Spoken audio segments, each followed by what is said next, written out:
ઘટના જે સ્થળે બની ત્યાં ઘણી બધી વખત મેં પોતે પણ મુલાકાત લીધેલી હોય, ત્યાંથી માર્ગદર્શન મેળવીને મેં પણ અહીંયા મારું ગેમ ઝોન કાર્યરત કરેલું હતું.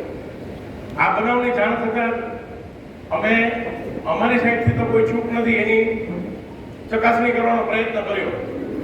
સાંજના લગભગ 8:30 વાગ્યા આજુબાજુ સરકારશ્રીની ગાઈડલાઈન હજુ બહાર પડી હશે દરમિયાન તુરંત જ માનનીય શ્રી ડીવાયએસપી સાહેબનો મને કોલ આવેલો કે આપનું ગેમ ઝોન કોઈ પણ હાલતમાં જો ચાલુ હોય તો એને ત્વરિતપણે બંધ કરી દેવું.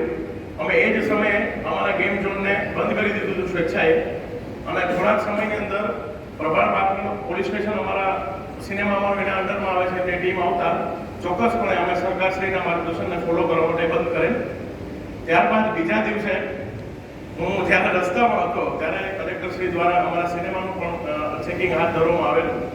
અમારે ત્યાં બધા ઇક્વિપમેન્ટ્સ લાગેલા હતા, પરંતુ શરત ચૂકથી મારી જે ફાયર એનઓસી હતી એ અમે એપ્લાય કરેલી હતી પણ રિન્યુ હાલતમાં નહોતી, અને સાહેબે મારું સિનેમા સીલ કર્યું.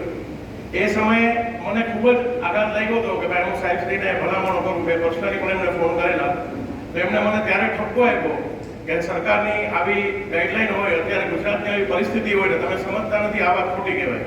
અને એમને મારું સિનેમા રાત્રે 10 વાગે સીલ કર્યું.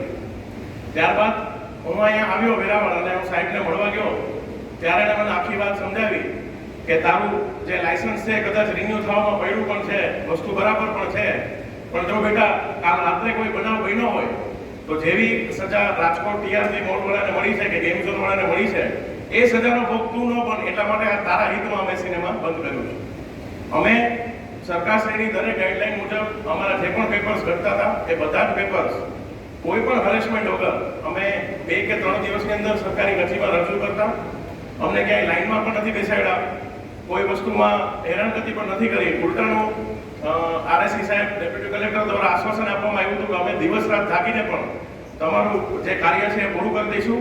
આ માટે હું એક સંદેશો પણ આપીશ બધાને કે કોઈની પણ કંઈ શરતચૂક હોય તો આપણે એને સુધારી લેવા પ્રયત્ન કરીશું. તો સરકારી તંત્ર આપણે હરેસમેન્ટ નથી કરતું, પરંતુ હંમેશા આપણી સાથે છે. અને આ અહીંયા મને બોલાવીને જે મને ઓર્ડર આપ્યો છે એ બદલ હું સરકારી તંત્રનો આભાર વ્યક્ત કરું છું. અત્યારે